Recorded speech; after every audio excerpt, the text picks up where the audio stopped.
السلام عليكم. لا تنسوا الاعجاب بالفيديو والاشتراك في القناة تشجيعا لنا لنستمر بنشر المزيد إن شاء الله. ولذلك الرسول يوم القيامة يقف على هذا الحوض.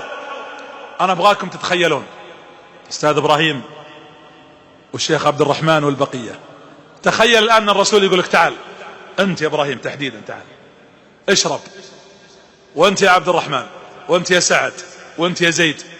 أسألكم بالله استشعروا هذه اللحظة العظيمة. وش راح يكون موقفك والرسول يناديك في عطش يوم القيامة؟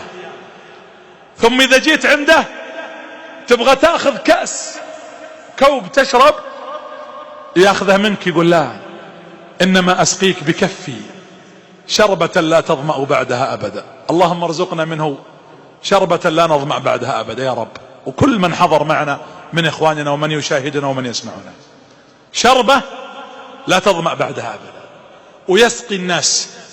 طيب الحساب ما تم يا رسول الله، استشفع لنا عند الله. فيشفع ثم يبدأ الحساب. الحين شوفوا المرحلة الثالثة. الأولى شفع، الثانية سقى، الثالثة بدأ الحساب. وفي ناس تمر على الصراط، كلنا وإن منكم إلا إيش واردها. الرسول يوقف على طرف الصراط، ما خلانا، ما قال خلاص الحساب بدأ أنا بوقف وكل واحد يأخذ جزاه. الرسول يقول اللهم سلم سلم، اللهم سلم سلم، اللهم أمتي، اللهم أمتي. ثم يمر الناس يشوفهم النبي اللهم سلم، اللهم سلم، لين يمرون. إذا طلعوا واطمأن أن الناس مشوا على الصراط، راح للطرف الثاني اللي هو الطرف اللي عند باب الجنة. يا جماعة والله العظيم أن الرسول يستحق منا الحب والصلاة عليه صلى الله عليه وسلم. جيب لي إنسان في الدنيا له فضل عليك مثل فضل النبي صلى الله عليه وسلم علينا. ويجتمعون الناس، يقول النبي إن الجنة لها 8 أبواب، وإن بين مصراعيها، بين مساكة البيبان، كما بين السماء والأرض، وإنه والله ليأتين عليه يوم وعليه زحام من كثرة الناس عند باب الجنة. فالناس واقفين عند باب الجنة ما انفتح الباب، والأنبياء واقفين، آدم ونوح وموسى وعيسى وإبراهيم وزكريا ويحيى. فإذا أقبل النبي وهم يستشفعون، آدم أنت ما شفعت لنا في الحساب، اشفع لنا يفتح لنا باب الجنة. قال اذهبوا إلى نوح.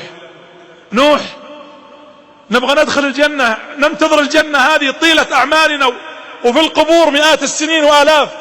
اذهبوا إلى فلان. ثم يأتون إلى النبي يا رسول الله اشفع لنا. فيقول النبي إن الله قد أذن لي أن أطرق باب الجنة. فيطرق الباب. متخيلين صوت الباب؟ استشعروا. فإذا بخازن الجنة منه رضوان. من؟ قال محمد عليه الصلاة والسلام. قال لك أذنت أن أفتح. فتفتح أبواب الجنة ويبدأ الرسول يدخلنا واحد واحد، ياخذك يا إبراهيم ويا محمد ويا فهد ويا خالد ويا منيرة، ويمسكك حتى يهديك ويدخلك إلى قصرك. اللهم لا تحرمنا من هذا الموقف يا رب العالمين. هذا مشهد عظيم. طيب خلاص، طيب دخلنا الجنة انتهينا؟ لا. فينظر النبي فيقول إن من أمتي من أدخله الله النار. يا رسول الله حتى أهل النار، حتى الذين عصوا؟ إن من أمتي من أدخله الله النار، وإني سأشفع عند ربي حتى يرحمهم. يقول النبي عليه الصلاة والسلام فأذهب تحت عرشه وأسجد وأقول يا رب إن من أمتي من أدخلته النار، اللهم إني أستشفعك فيهم.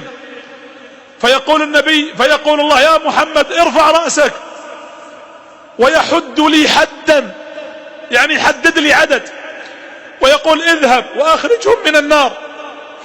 يقول فآتي وأحد الحد وأخرج من أمتي من أخرجه.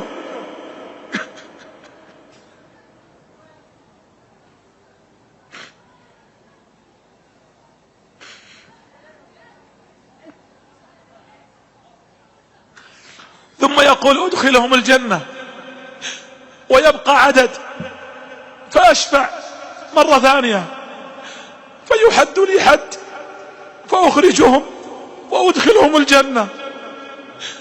يقول 4 مرات، يقول فأستحي من ربي وأسجد مرة خامسة، فأقول يا رب إن من أمتي من أدخلته النار، فيقول الله يا محمد ارفع رأسك واذهب وأخرج كل من كان في قلبه لا إله إلا الله.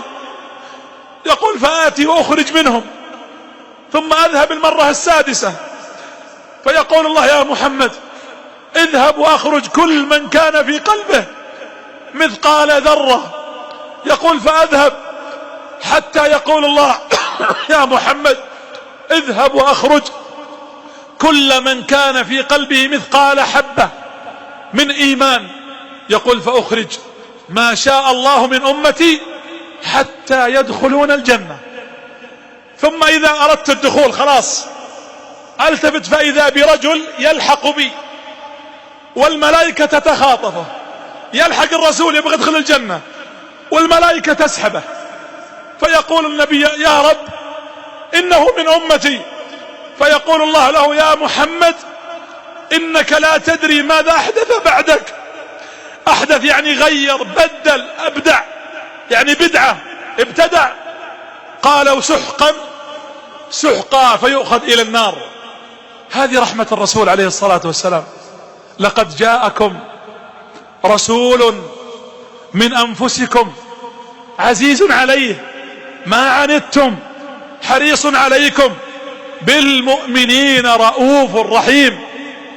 اللهم من يرى هذا المقطع ومن ساهم فيه ومن أعان على نشره، اللهم فاغفر له ذنوبه كبيرها وصغيرها، جلها ودقها، عظيمها ودقيقها يا رب العالمين.